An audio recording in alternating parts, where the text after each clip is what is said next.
नमस्कार।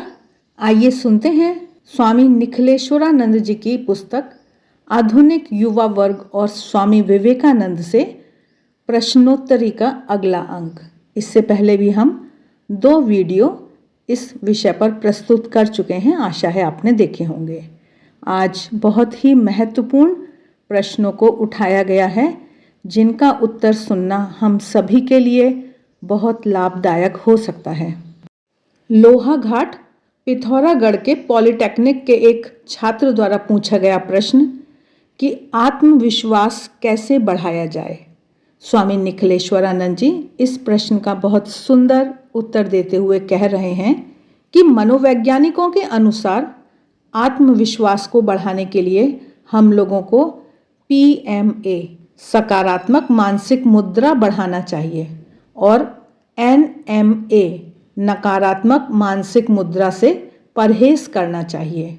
स्वामी निखिलेश्वरानंद जी कह रहे हैं कि मैं आपको एक आसान तरीका बताऊंगा जिसका कई छात्रों द्वारा प्रयोग किया गया है।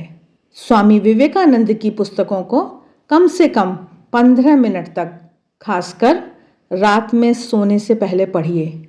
आप किसी छोटी सी पुस्तक से शुरू कर सकते हैं, जैसे शक्तिदायी विचार। यह 10 खंडों के प्रकाशित विवेकानंद साहित्य से चुने हुए शक्तिपूर्ण विचारों का एक लघु संकलन है। कई छात्रों ने मुझे लिखा कि वे इस बात में विश्वास नहीं करते थे कि पुस्तकों के पढ़ने से आत्मविश्वास बढ़ता है, लेकिन स्वामी विवेकानंद की पुस्तकों का कुछ महीनों तक नियमित अध्ययन करने के उपरांत उनका आत्मविश्वास बढ़ने लगा। हाँ, याद रखिए कि स्वामी जी की पुस्तकों को केवल आँखों से नहीं बल्कि मन से भी पढ़ना चाहिए।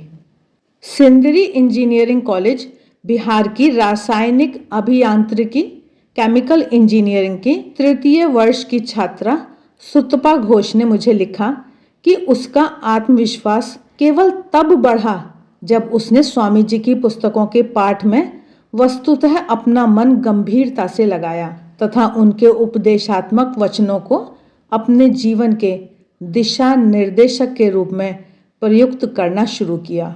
अतः स्वामी विवेकानंद की पुस्तकों को सतर्कतापूर्वक और नियमित रूप से पढ़िए, खासकर रात में सोने से पहले। कुछ महीनों में आप अपना आत्मविश्वास बढ़ता पाएंगे। एक ग्रामीण क्षेत्र का युवक आत्मविश्वास के अभाव से ग्रसित था। स्वामी विवेकानंद की पुस्तकों को पढ़ने के बाद उसने अपनी हीन भावना पर, जो मुख्य रूप से उसकी दरिद्रता के कारण उपजी थी, विजय पाली। वह लड़कों को ट्यूशन पढ़ाने लगा और आत्मनिर्भर हो गया। बाद में उसका व्यक्तित्व यहाँ तक विकसित हो गया कि जब वह एक फार्मास्यूटिकल फर्म के द्वारा इंटरव्यू के लिए बुलाया गया तो वह 60 कैंडिडेट्स में से चुन लिया गया। यद्यपि वह उन सबसे कम आयु का था, उसके उत्कृष्ट कार्य निष्पादन के फलस्वरूप 2 वर्षों के भीतर ही उस फर्म ने आगे के अतिरिक्त प्रशिक्षण के लिए उसे विदेश भेज दिया। अपने शानदार कार्य निष्पादन के लिए 5 वर्षों के भीतर उसने 4 स्वर्ण पदक प्राप्त किए और आज वह उस फर्म का क्षेत्रीय बिक्री प्रबंधक है।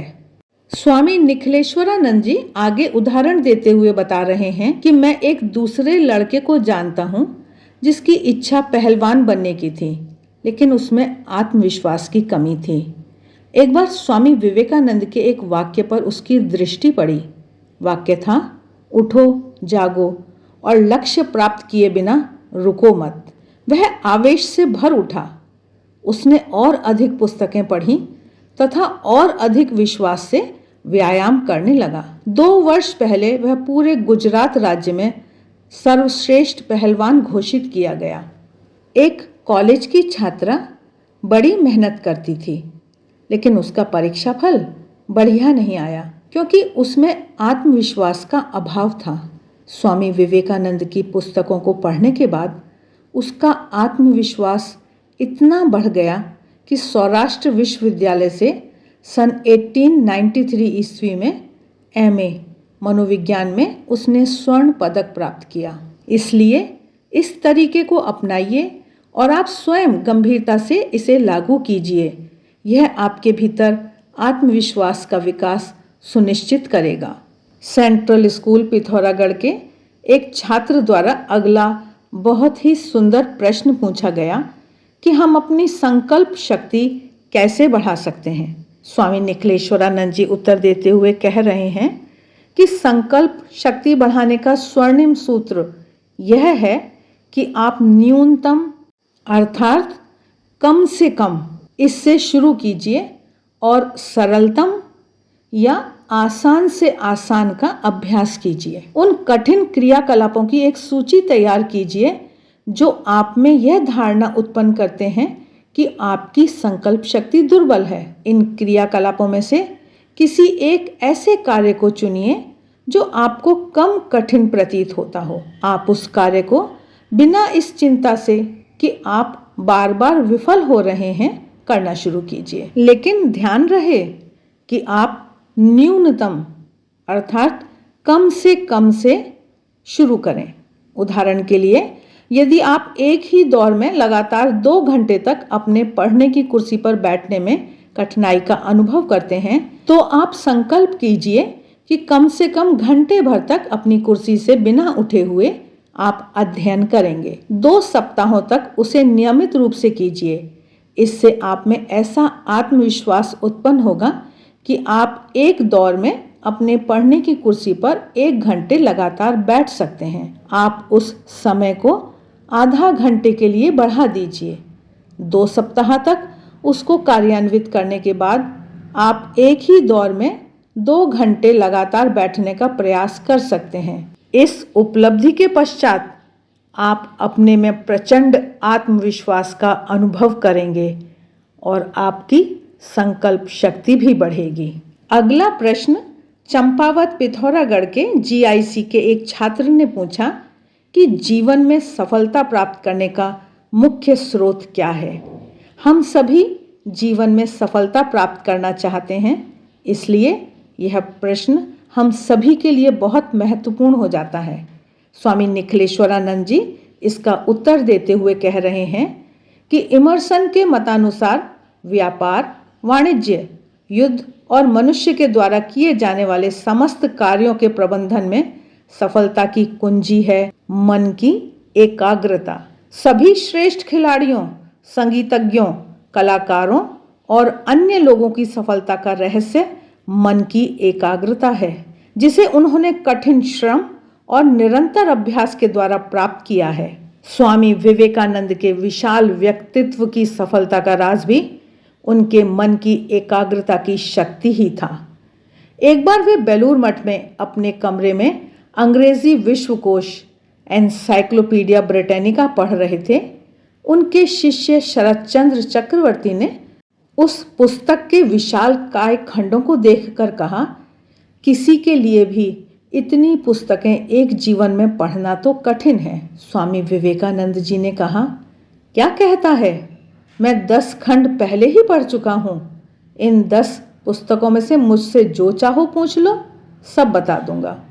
शरतचंद्र चक्रवर्ती ने उन सब पुस्तकों में से चुन चुन कर कई कठिन प्रश्न पूछे और स्वामी विवेकानंद जी ने उन सभी प्रश्नों के सही उत्तर तो दिए ही, स्थान स्थान पर पुस्तक की भाषा तक उद्धृत कर दी।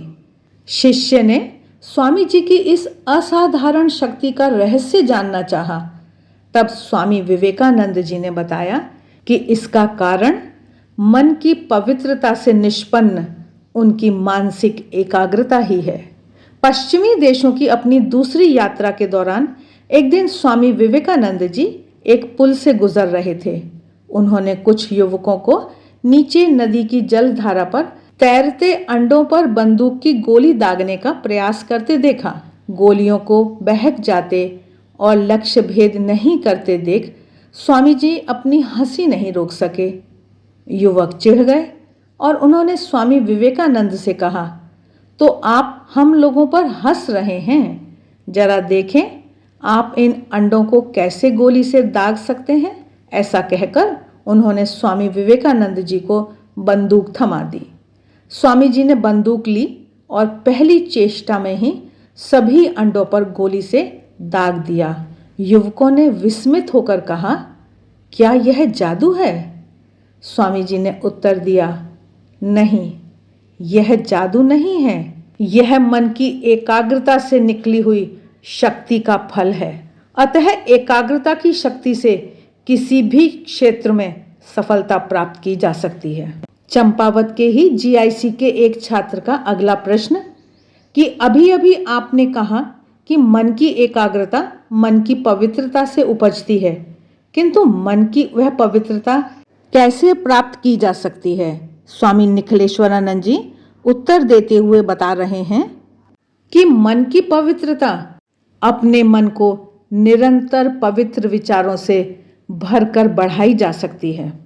नियमित ध्यान, प्रार्थना और सद्ग्रंथों के स्वाध्याय से हमारा मन धीरे धीरे पवित्र हो जाएगा। स्वामी निखिलेश्वरानंद जी इस विषय पर और प्रकाश डालते हुए कह रहे हैं कि हम लोगों को अपने आहार पर ध्यान देना चाहिए। आहार का अर्थ मुंह से खाया जाने वाला भोजन ही नहीं है, बल्कि इसका अर्थ वह भोजन भी है जो हम अपनी आँखों, कानों आदि से ग्रहण करते हैं।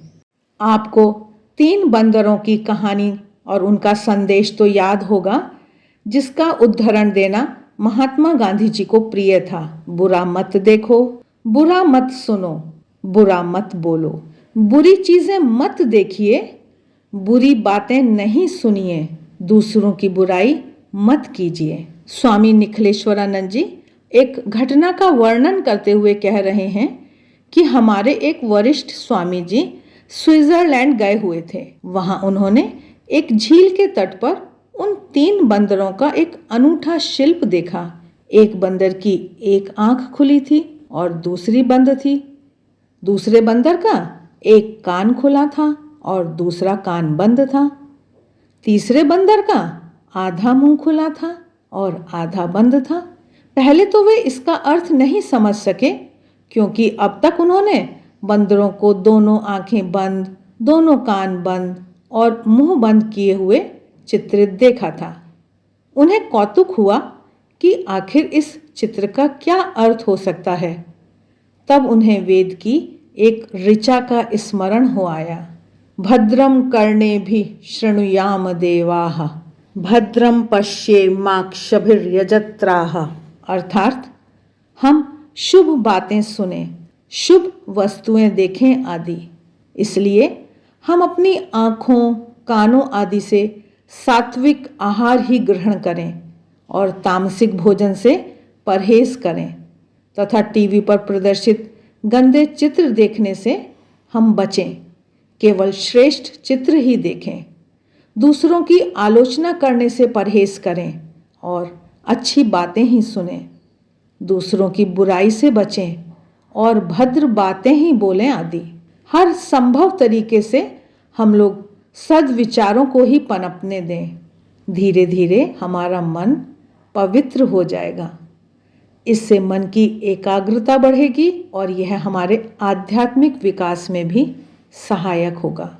आशा है आज के यह प्रश्न कि आत्मविश्वास कैसे बढ़ाया जाए, जीवन में सफलता प्राप्त करने का मुख्य स्रोत क्या है और मन की पवित्रता कैसे प्राप्त की जा सकती है, इन सभी प्रश्नों के सरलता से दिए गए स्वामी निखिलेश्वरानंद जी के उत्तरों से हम ज़रूर लाभान्वित होंगे।